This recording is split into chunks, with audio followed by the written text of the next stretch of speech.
Hi and welcome to Hearthside. My name is Michelle and I am the author on this blog. I've just been going through all my previous content and making video versions of it for accessibility reasons.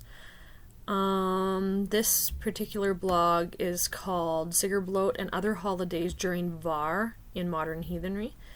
And this is an article I wrote about a year ago. I've spent a lot of time talking with other individuals and groups in different regions in the past year, and I feel like I have a lot of new perspective on this, and that this particular article just doesn't have enough information in it. I actually have made several articles this past year, in the beginning of April and March, that have similar themes that just sort of expand on this.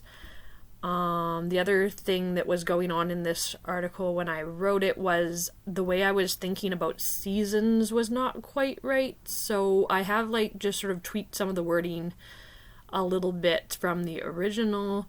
In the original I was talking about the season of spring in the sense that I was seeing it as a scientific season, whereas in my heathen practice I only recognize the seasons of winter and summer. But I was seeing spring as a scientific season, and one of my friends kind of pointed out that was not very good logic. It's actually more of a Christian liturgical season rather than a scientific season, so I was just sort of a little bit off there. So I've replaced a lot of the wording around springtime in this article with the term var, which I've made an entire blog as to what var means this past year, and you can check that one out as well. I'll make sure that it's linked in the description, but just so that we understand it briefly, var is the time of planting, basically, and some scholars were arguing it's a third season within ancient heathen practice,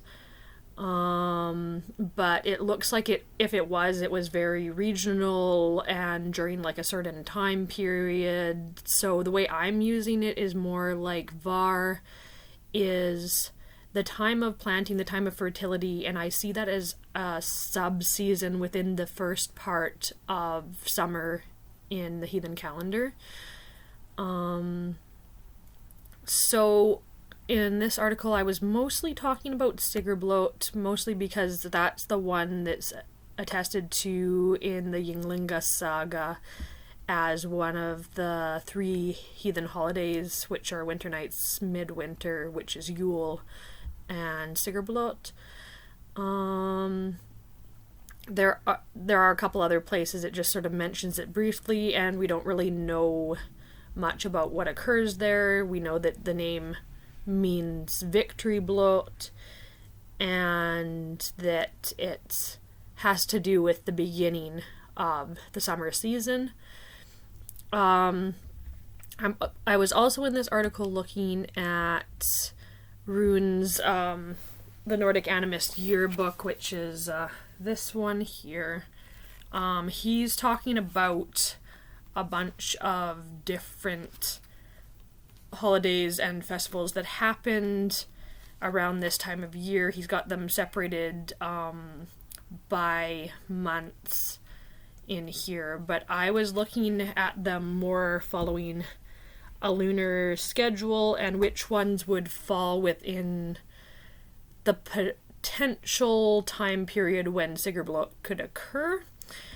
And the main one that he has in there that's important to note is Summersdag, which probably is actually the Christianized version of Sigrblot.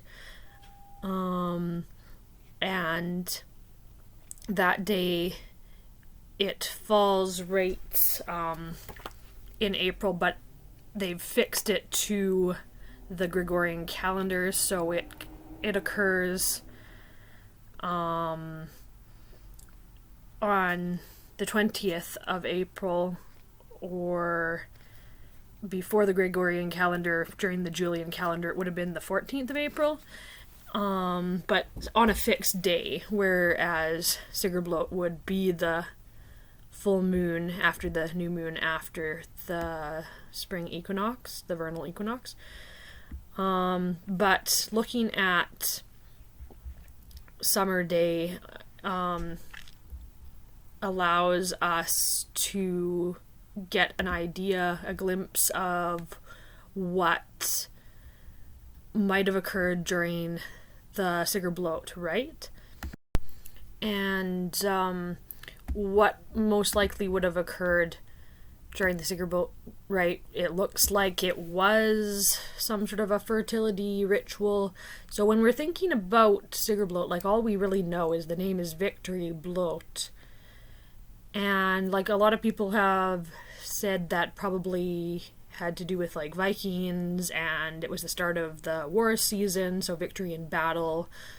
But there's also that component of it's victory over the winter. It's the start of the summer season, so it also has that fertility component to it that not everyone is aware of, I think. And it looks like the rites that they're doing for Summersdok in this book is to plant like a juniper sprig in a hole, and like different other fertility aspects. So in that way it fits right into the idea of Var as the beginning of summer, the planting time, the fertility rite, so that your crops don't fail. I was also looking at Easter, which of course is the Christian holiday at this time, but as we know, there's quite a few elements, at least in the modern practice, that would be pagan elements, like the addition of eggs and bunnies and these things that have to do with the Var season as well. So obviously this was influenced, I don't know if it was influenced by ancient heathens, but it was definitely influenced by different ancient pagans who would have had holidays around this season related to fertility.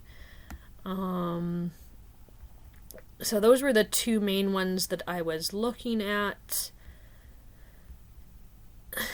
And then I was looking a little bit as well at Valpurgis Night and May Day as being fertility festivals as well. And they were holidays that were in the Nordic countries, and even today May Day is celebrated, especially in Sweden. Valpurgis Night is celebrated through most of the Germanic Nordic countries. But I think like the meaning has changed a little bit over time as it was Christianized. You can see elements of it, like the modern idea of dancing the maypole, the May King and Queen. Now, from what I can see from my research, the idea of like dancing around a pole was more of a midsummer thing for heathens, but for some reason it seems to be happening in May, around May Day. Now I'm not sure if that might be a Celtic influence or something else, or if it just sort of got shifted around with Christianity. It fits in still well with the idea of Var and the fertility rites and all of that. It's just when I'm looking at historically, it looks like it didn't actually occur on that day, so it's just a bit of a disconnect that I've noticed. But what we do know is Valpurgis Night, or Valpurgis Night, depending on what language you're looking at, which is the night before May Day, for those of you who aren't aware, so April 30th. That was a holiday in the Nordic countries that had to do with bonfires, drinking, and then fertility rites. And then in the morning on May Day was when they would crown the May king and queen, which was another part of the fertility rite.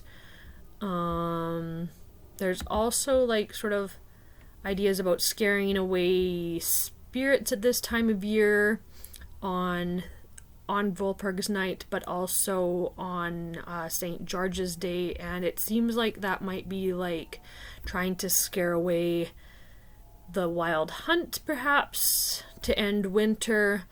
For certain, on St. George's Day, the idea was you would let out your dogs in order to scare away the wild hunt, or tell them that it was now the time of the people, that the people could go into the woods for the summer season and hunt.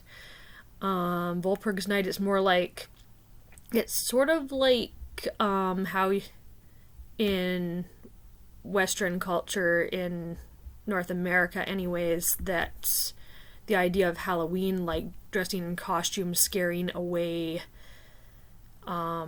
bad spirits, which have over time been turned into witches by Christianity.